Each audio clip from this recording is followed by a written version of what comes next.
Hello and welcome back to another episode of the Eden Road podcast, where on tonight's show we're going to be previewing a big game down at the Gtech on Saturday night. Just before we get going, if you haven't already listened to our last episode in which we rank Brentford players from past and present, go do so now. That episode is live across platforms, a little bit different from what we normally do, but definitely a lot of fun, and we've had some nice feedback on it so far, so thanks for that. Joining me tonight, though, for this preview is writer at The Athletic and contributor to the new Nott'm Forest podcast, the Garibaldi Gazette, Nick Miller. Nick, it must have been a busy week for you as a Forest fan, to say the least. So thanks very much for taking the time, mate. Yeah, we didn't. Amazingly, it was the first edition of the Garibaldi Gazette this week, and we didn't deliberately choose it for this week. It just so happened. We just sort of threw a dart at a calendar when we'd all be available to record, and it just so happened that it was the week that the ceiling started caving in. So yeah. I can imagine it must have been stressful, but at the same time, lots to talk about, and we'll get into that. Just before we kick off, guys, remember to subscribe to the YouTube and Spotify channels, leave a rating as well, and also give us a follow on our socials. That's at the Eden Road on Twitter and at Eden Road Pod on Instagram. Nick, we mentioned it at the top. I think there's only one place to start, really. Huge news in the week that Forest have been charged with breaching the Premier League's sustainability and profitability rules. First of all, from someone looking from the outside in, I don't want to say that I kind of predicted it, but I wasn't massively surprised considering the amount of players that Forest have signed since coming up. Didn't really come as a massive shock. And I heard you talking about the ins and outs of it on the ins and outs of the charges on your podcast, as well as the Athletics recent podcast with Matt Slater, which I thought did a really good job of explaining it. But for those who aren't kind of up to date with that story, could you explain what the charges are and your reaction to them? Yeah, well, basically, I mean, sure, people will know by now, but the Premier League's profit and sustainability rules mean that a Premier League club can lose a maximum of £105 million over a rolling 3-year period. If you have been in the Football League for some of that period, you can lose less than that. In Forest's case, having been in the Championship for 2 years and Premier League in 1, then they were allowed to lose a total of, I think it was £61 million. We don't know at the moment by how much they have breached those rules because the accounts haven't been published just yet. But we know by the fact that they've been charged, and we kind of knew, as you alluded to, we knew anyway that this was going to happen. Forest have accepted that they've breached the rules, and it's now just a case of sort of mitigating against that and making the argument that maybe they shouldn't be docked too many points when the hammer comes down in some point in April. As you say, it wasn't a surprise at all. You signed 43 players, I think it is, over in three transfer windows. Then unless you're bringing in some big bumps through player sales, which Forest haven't, or at least haven't in the allotted period, then you're going to be in some trouble. And when Forest came up a couple of years ago, were there any worries from the fan base in that the players coming in would cause FFP problems? Or was it just sort of like, we're in the Premier League now, we need the players? Because I think the argument is there that Forest came up with a lot of loan players. So it's not like you couldn't sign anyone. But was there any worries when you signed that kind of multitude of players that it was going to cause these problems? I think it was a sort of background worry. I think it was really at the forefront of anyone's mind. As you say, the core of the team that got promoted were loanees, and I'm just desperately trying to remember. I don't think any of those loanees actually joined permanently. So they needed to buy a lot of new players because the 5 loanees weren't there anymore, and by definition, the players that those loanees were keeping out of the team weren't going to be good enough for the Premier League. So, yeah, they did need to sign a lot of players. It was just the sort of haphazard way in which they did that has sort of caused some problems. Like, for example, signing John Joe Shelby in January, who played, I think, 3 games before being quietly ushered off to Turkey in the summer. So, yeah, it wasn't a kind of primary concern, but I think it was probably at the back of everyone's mind that we might be in some trouble here. And with the consequences, which you've alluded to, could be points deductions. before this all broke, before the story broke, were you worried about a relegation battle? And now is it looking well? I mean, with the points deduction and where we both are in the table, I think the only thing that will probably save both of us this season is that the 3 promoted teams, besides maybe Luton, don't look like they've got too much fight in them. But are you thinking now that Forest are right in amongst it? Yeah, I mean, it's probably we're right in amongst it anyway. Certainly before Nuno's second and third games, which beat Newcastle away and Manchester United at home, and gave the Forest a little bit of a buffer between us and the relegation zone. But yeah, it is obviously quite difficult to really get a decent idea on how big the problem is going to be, because we don't know how many, assuming it is going to be a points deduction, which it almost certainly will be. We don't know how many points it's going to be. I suppose you could make the argument, and I have made this argument, I wrote something about this for The Athletic earlier on this week, that if you're going to get deducted points in any season, it might as well be this one, because feasibly Forest could get it. It's probably not going to be the 10 points that Everton got for their breach, but it's not out of the realms of possibility that Forest could get docked 10 points from where they currently are and still stay up. If you took 10 points off Forest total now, they still wouldn't be bottom of the table. They still would be above Sheffield United. So, it would obviously make things extremely difficult if there are any points deducted at all. But it's not going to be the sort of calamity that it might be in another season. Just before we get onto obviously on the pitch stuff, I could talk about football finance. I actually find it quite interesting. Obviously, when it's not my team who are at the crux of it, but I could talk about it for a while. But before we get on the pitch stuff, there's been obviously a big manager change at Forest. Steve Cooper, someone who Brentford fans I don't think are the biggest fan of. In previous meetings with Swansea or Forest, I think he gripes a lot of Brentford fans. But obviously, he's been big figure at Nottingham Forest, and he's been replaced by Nuno Espirito Santo. Firstly, what are your thoughts on Steve Cooper's dismissal? And second of all, what did you make of Santo's appointment before the 2 back-to-back wins that you've just had? Were you inspired? What was it like? Well, on Cooper, I mean, the sort of 2 parallel things here, really. There were plenty of logical reasons to say why it was probably the end. He seems to be falling out with a couple of players, and previously one of his sort of big strengths was his relationships with the squad. He was doing a few odd things tactically, like needlessly playing players out of position, that kind of thing. But on a kind of emotional, sentimental level, I don't think you would find many fans who were sort of actively keen to get rid of him. I was in the away end for the game against Fulham, where Forest lost 5-0. And there was a sort of 10-15 minute spell in the second half where even as we were going, we were 4-0 down, and Raul Jimenez was scoring a no-look back heel against us.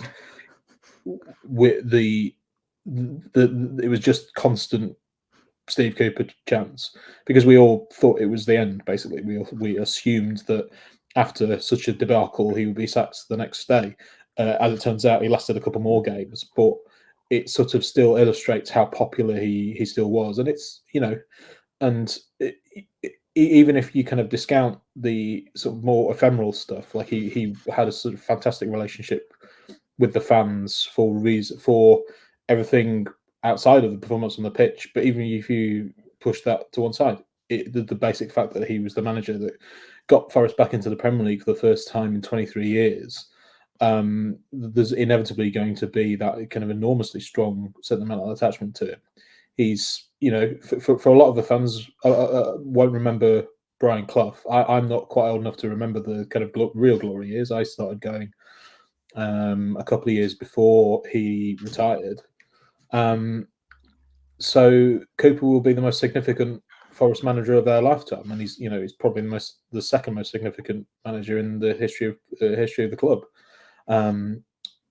In terms of Nuno, I think everyone was a little bit underwhelmed, or most people were a little bit underwhelmed, partly because of his spell with Tottenham, partly because even though he did actually win the league in Saudi Arabia, he spent a season, or maybe 2 seasons in Saudi Arabia, which doesn't tend to enhance anyone's reputation, to say the least. and there have been a couple of sort of slightly sexier names dangled before he was appointed. Julian Lopetegui was mentioned, Oliver Glasner was mentioned, so it felt a little bit underwhelming when he was appointed.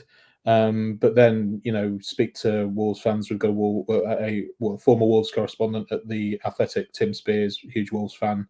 Yeah, I sent him a series of very intense messages asking him to reassure me that everything was going to be all right. And he did quite a good job of that, because he is Wolves' version of Steve Cooper. It took them up into the Premier League, playing some kind of, for the most part, very exciting football. And that sort of all got lost a little bit in the quite brief period he was with Spurs. So yeah, the initial reaction was a little bit underwhelming, but then when you started to think about it a little bit more, you kind of thought, well, actually, this might not be the worst appointment in the world. Yeah, I mean, getting Wolves into Europe was a massive achievement. I feel like that spell at Tottenham really kind of marred everyone's opinion on him. Let's move on to matters on the pitch in the Premier League. You're coming into the game off the back of back-to-back wins against Newcastle and United, two really big results, although it's not really that special beating United anymore. But still, Newcastle away, Newcastle away, Chris Wood hat-trick, did not see that coming at all. How impressed were you by those performances? Particularly the Newcastle performance. United Forest were very good, but Manchester United were, I don't know if you watched the game, but they were pretty bad. Certainly the two goals that Forest scored, the second one in particular, it was just absurd how much time the Forest players were given. But the Newcastle game certainly was a sort of perfect away performance, really, and it kind of it was more than it being a sort of perfect away performance. The thing that was probably encouraging was in a number of ways was the fact that it was the performance sort of perfectly suited to the players available. So Forest have got had at the time a couple of extremely quick wingers, Anthony Elanga and Callum Hudson-Odoi, who naturally suited to a sort of fast counter-attacking game. And I think all three goals came from those kind of quite rapid counter-attacks. Defended really well in that game as well. And the idea of using the players available to you in the best way possible is quite sort of, I don't know, encouraging, when the solution to everything at Forest in the last 18 months or so has been buy someone else, buy more players, just sign someone and fix that problem. So the idea that that Nuno is going to be a bit more prudent with the resources available to him was pretty encouraging, as well as the basic fact that even though Newcastle are not in great shape at the moment, beating them at Newcastle is a sensational result for a team kind of struggling towards the bottom of the table. 100%. I mean, beating Newcastle away from home by any scoreline is super impressive. But I think more impressive is the fact that you mentioned that all three goals were kind of on the counter attack, and that's what Nuno's known for in his playing style, especially when he was at Wolves. So it's nice to see, I guess, that Nuno's kind of already implementing that, and you've seen it in the last two games. Whether there's a kind of new manager bounce feel about it, I don't know. What do you think? Yeah, that's perfectly possible. He's done a couple of things of sort of. This doesn't really sound like a compliment, but it's the sort of easy win kind of things, like for a big portion of the kind of early weeks of the season, partly because of the balance of the squad. Steve Cooper was trying to play Morgan Gibbs-White, who is, I think, by some distance, Forest's best attacking player. Certainly, he does all his best work in the middle, and he was been played on the wing for a lot of the sort of early weeks of the season. Nuno has put Gibbs-White straight back into the middle, back into the number 10 role, and he's been brilliant in all three league games that they've played, and scored against Blackpool in the FA Cup as well. So things like that are quite sort of straightforward things to do and straightforward things to fix, but he has fixed them. Whether that's going to kind of last is a kind of another thing entirely, really. And the the problem that, I don't know if we're going to come to this, but the problem that Forest might have at Brentford is the fact that a lot of the players who were so key in those in the Newcastle game certainly might not be available. Yeah, I mean, I was literally my next question. I saw Morgan Gibbs White looks like he's going to be out for a couple of weeks. I don't think Alanga's going to be fit for Saturday. Is he touch and go? Alanga may well be touch and go. Hudson-Odoi came off in the cup game against Blackpool on Wednesday night, so he might be touch and go as well. Murillo, the centre back, who has been probably the other best player of the season, he also went off. I think that was cramp in last night's game. So I've kind of lost track of the number of players that aren't going to be available. Either through injury or we've got quite a few players away at AFCON. So yeah, extremely thin squad available to Nuno, and other than Chris Wood, there isn't. If we kind of assume that Elanga and Hudson-Odoi won't be available, Taiwo Awoniyi's out a little bit longer term as well. Divock Origi, who if you've forgotten that he plays for Forest, he actually does play for Forest. He is out at the moment as well, so not a huge amount of attacking options at the moment. Divock Origi was one of those deadline day signings over the summer, wasn't it? When you brought, how many players did you sign on deadline day? Deadline day, I think it was 7. God, it's very difficult to keep track sometimes. Yeah, in terms of go on. Origi was the people who kind of signed the players, and particularly the son of the owner, Miltos Marinakis. He's had this kind of slightly odd obsession with signing Michy Batshuayi in the last couple of transfer windows, and there was sort of talk that he was going to go in for him again. So it feels like it was like, okay, and for some reason I need a slightly over the hill Belgian striker. Get me Batshuayi, and if Batshuayi can't come, get me Origi. In terms of those players that can hurt Brentford, obviously there's a few on the injury list. Besides Chris Wood, who should we be looking at in terms of people that can hurt us going forward? Well, a couple of midfielders might be sort of pressed into attacking duty, and a couple who have scored goals recently has been Danilo, the very young Brazilian midfielder who I think scored at Brentford last season. Yeah, he did. Yeah. He won 2-1 towards the end of the season. Mm-hmm. He was brilliant in the last few weeks of last season. Has not been quite as good this term. Partly because he spent a few months out injured. And then Nico Dominguez, Argentinian midfielder, he's theoretically a sort of box-to-box ball winner, really, but he has been played in the absence of any other sort of wide players. He's been played a bit further forwards, sort of out choice in a couple of games, but probably be out of necessity in this one. So there'll be a couple of the other players, certainly from a kind of attacking standpoint, to look out for. I'm a big fan of Ryan Yates. Talk to me a little bit about him. I could talk for hours about Ryan Yates. He's wonderful. He's not the most technical player in the world, but he looks like an absolute pain in the arse to play against. He's always kind of snapping at people's heels and shoving and little kicks, and he's a very good ball winner. You kind of hope that when he does win the ball, there's someone quite close by for him to give it to, because he's, as I said, not the silkiest of silky players. But yeah, he's an absolute hero, and it's kind of we were talking about that. The core of the team, the team that got promoted, the sort of homegrown core of it was Brennan Johnson up front, Joe Worrell in defence, and Ryan Yates in midfield.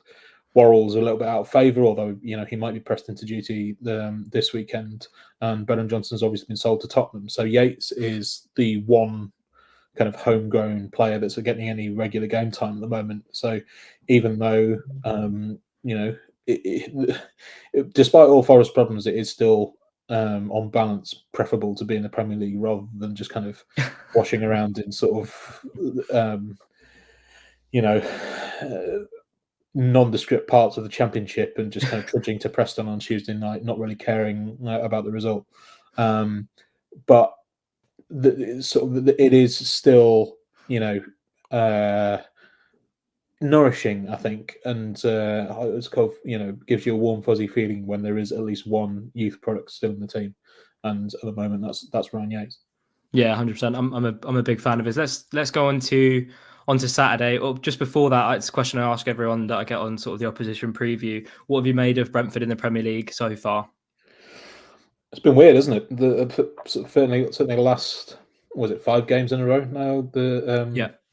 Losing. I mean, from an outsider's perspective, I've sort of put that down to you having absolutely no attackers. But I don't know whether it's kind of whether there are sort of deeper problems or whether this is, I don't know. You're asking me a question. I'm going to ask you a question now. Is it because of the absences, or is there some kind of deeper problem which sort of hints at something more grim ahead? No, I don't think it's more. I think a lot of Brentford fans on Twitter seem to feel like it's more, but with the injury list, I think Rico Henry going early doors doing his ACL is a huge loss. I'd go as far to say that's probably even more important than Ivan Toney up top. I think Chris Ayer's been touch and go basically the whole season. Kevin Schade was our record signing; he's been out the whole season. Brian and Boomer got injured at Brighton, which means he misses AFCON, which is kind of a silver lining for us, but obviously devastated for him. Wissa's at AFCON, Matty, like the list could go on. The injury list has been relentless this year. But yeah, no, it's been pretty bleak. I think we've lost the last 7 out of 8, and like you said, 5-game losing run. So this season has been a bit tough. But I think with Toney coming back on Saturday, and Chris Ayer played in the last game as well, we should sort of in the next month or so have a number of key players coming back, albeit it won't be Rico Henry, which is probably the biggest miss, but we'll have a few players coming back. It's 16th against 15th. I think you're a point ahead of us. Is it too early to say this is a 6-pointer? This is getting into don't know if you listen to football cliches, but this is getting into cliches territory about what the cutoff point for a 6-pointer is. I think it is too early for a 6-pointer. Okay. I think you need to be in March at the earliest for it to be a proper relegation 6-pointer. As we've kind of alluded to before, if you take out the sort of points deduction element for a minute, that we are 2 teams who have that sort of buffer of having what we perceive to be 3 pretty bad teams in the relegation zone. So you kind of think, well, as long as you're sort of vaguely competent for the rest of the season, then you're probably going to be fine. But I suppose that could be quite a sort of dangerous attitude. You could just slip into a false sense of security and suddenly find yourself sliding down the league. But yeah, I think I need a judgment call on this. I think it is too early for it to be. How do you think it's going to go on Saturday with obviously Toney being back? Such a big boost for us. I know that the atmosphere will be rocking down at the Gtech under the lights. How do you think it's going to go? Yeah, I think if we were playing last week, then it would be sort of nailed on. Given the if you take Toney out of the equation, I think it would have been a nailed on 0-0 draw because neither team has got any attackers. But this is just a sort of the fatalistic fan talking. But Toney coming back, we've got a few defenders missing as well. It feels sort of fairly inevitable that he'll do something. So I suppose this is the point where, as the optimistic fan, I should be, saying that Forest are going to win, but I think Brentford probably win narrowly.